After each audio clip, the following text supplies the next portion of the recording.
The Italian cast on with a tubular setup is a great way to start ribbing either in the round or flat. It makes a beautiful edge that just starts right with the ribbing. It's like an invisible ribbed cast on. It's awesome. And it's not too hard. I'm going to show you how to do it. So I'm going to use a circular needle, although you can use this for any flat project that you want.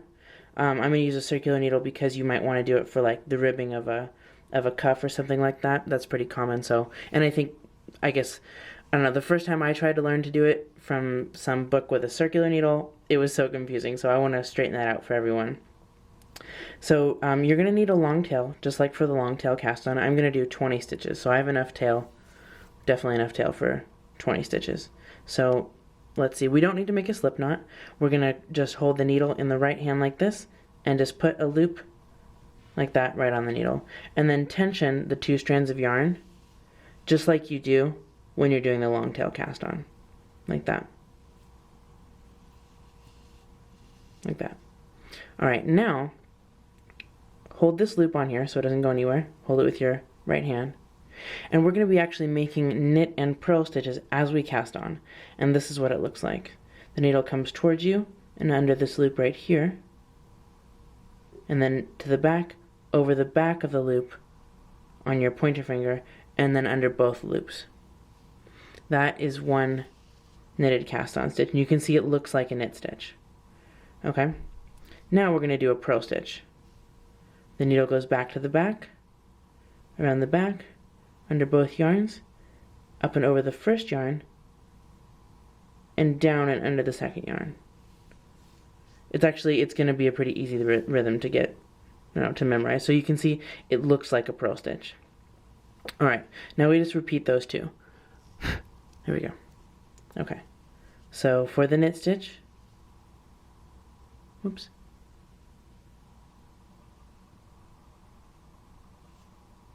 That.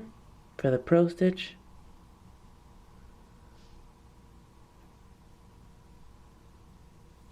like that. Knit,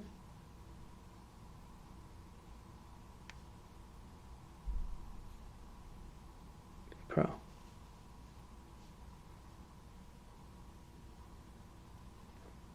Like that. So we do a few more. Knit. So you can see that it's going to kind of make like a figure 8, right? Once we get going, knit, purl, knit, purl. Let the yarn feed through your fingers and use your right hand to push the stitches down as you get them. Look, I messed up. Oh no, did I mess up? I did not mess up.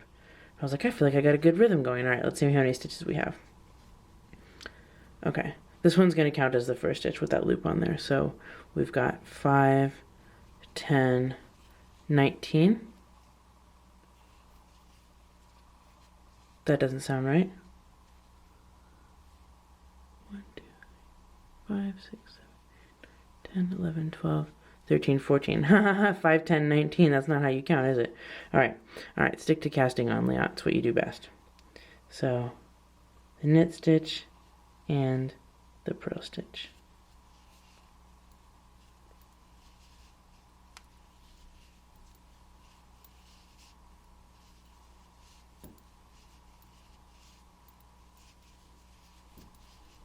This can be done. The only reason I know what I'm doing is because the hands just remember how to do it, so you'll be able to do it too. Alright, you can see that this is going to be really stretchy. The stitches spread out a lot. Okay, so 5, whoops.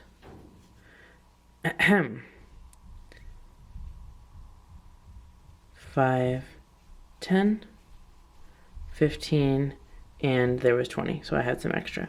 Okay, let's talk about this very last stitch right here. Instead of just leaving it like this, what I like to do is just to do a, like that's our purl stitch right there, but that's obviously not going to stay. So let's just do like a half hitch, like the backwards loop cast on. Just make a loop with one of the yarns and bring it over like that. And there's our tail. And there's the working yarn, just so that it stays on there, okay? Alright, now we're going to turn the work in, even though you're going to be knitting in the round, or even though you may, want to begin knitting in the round, we're going to do what's called the tubular setup. And this is going to sort of reinforce this edge and make it look good. And this we're going to do flat. So if you have straight needles, you're going to turn around. If you have circular needles, you're going to turn around. And this is what it looks like. We're basically going to be doing a sort of a slipped ribbing type thing. Okay. So we're not going to slip this edge stitch. Let's go ahead and purl this edge stitch right here. Hang on. Oh no, here we go. Yeah, we ended with a purl, so we need to knit. So we're going to be doing knit, slip all the way across. So knit that first stitch. There we go. And then move the yarn to the front. And we're going to do a slip stitch and then move it back to the back. And this is going to make a really nice, strong, stretchy edge that's invisible and ribbed. Okay. Knit. Move the yarn to the front. Slip and then move the yarn to the back. So don't get confused. This isn't like brioche slipping where you make a yarn over. Just move it to the front and slip like that and move it to the back. Alright, and we're going to do this twice and then we'll be ready to start. The reason we're going to be doing this twice is because not all the stitches are being worked the first time around, right? We're slipping half of them. So we want to make sure that we get to all of them.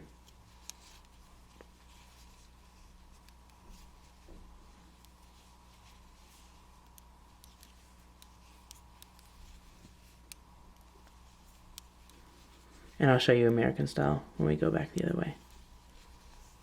Like this. And remember that this is going to be just one stitch, right? That was just the loop we started with, so just purl those two together. Alright, we should still have 20. 5, 10, 15, and 20. Okay. So turn your work. One more time, I'm just going to show you American style. And then we'll get it set up for knitting in the round on magic loop, as is the case here. Alright, so American style. Let's get the yarn out of the way here. Still working in ribbing. We're going to knit that first stitch. Now move the yarn to the front between the needles. Slip the stitch tip to tip, and then move the yarn back to the back, just like that, all the way down. Knit. Move the yarn, slip, and move the yarn back. Good. Okay. And you're going to see you're going to love the way this edge looks. I think. There we go. Slow and steady, just do every step.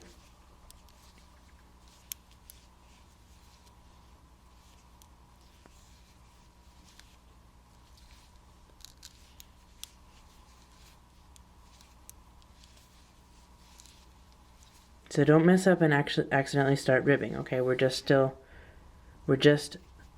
moving the yarn and slipping. We're not moving the yarn and purling. Not yet. And I only say that because, of course, I've done it. I try to make all the mistakes so that I can tell you about them so that you don't have to. Alright, on this last stitch, move it to the front and purl so that the yarn doesn't just slip off. Okay. So here is the beginning of our edge. Isn't that cool? Let's make sure you can see that. It's going to look so good when you start your ribbing. It's just completely invisible, and it's nice and sturdy. I don't like starting with the Italian cast on and just going straight into the knitting. I don't think it's sturdy enough, and it wants to like twist all around. So I definitely recommend that you do the 2 rows of setup. So now if you're going to be knitting in the round, just divide your stitches in half.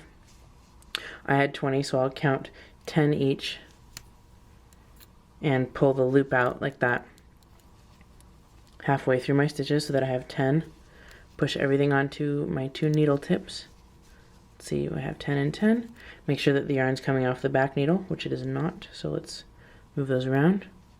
If you want to learn more about Magic Loop, just go to knitfreedom.com/magic-loop, where I have tons of videos showing you Magic Loop, but this is what it's like to knit in the round on Magic Loop after you've started with the Italian cast on and the tubular setup. So now we can work in ribbing, right? There we go, we've joined the round. And if, let's see, You can use this tail at the end to sort of, since we did do a couple of rows here before we join, you can use this tail to like hook in there when you weave it in, right?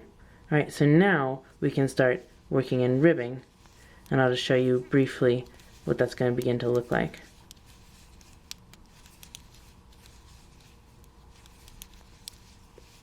Like that. So now that's what the edge is going to look like. Let's make sure you can see it. There we go. Nice work. That is a little bit of a challenge, isn't it? There we go. But I think it looks really good. It's going to look really good on the cuff of your next sweater or mitten. Just a nice finish that's a little bit different than your regular ribbed cuff. Good work. To watch more amazingly clear, slow, thorough, intermediate knitting videos, click the link in the description box below. Go there now. It's going to be awesome. Go sign up for the newsletter. I'll send you a brief knitting video tip every week. You'll have access to all the hundreds of free knitting videos on KnitFreedom.com. You'll have access to the forum and all my video knitting classes, all my free patterns, everything. So give the link below a click, and I'll see you at KnitFreedom.com.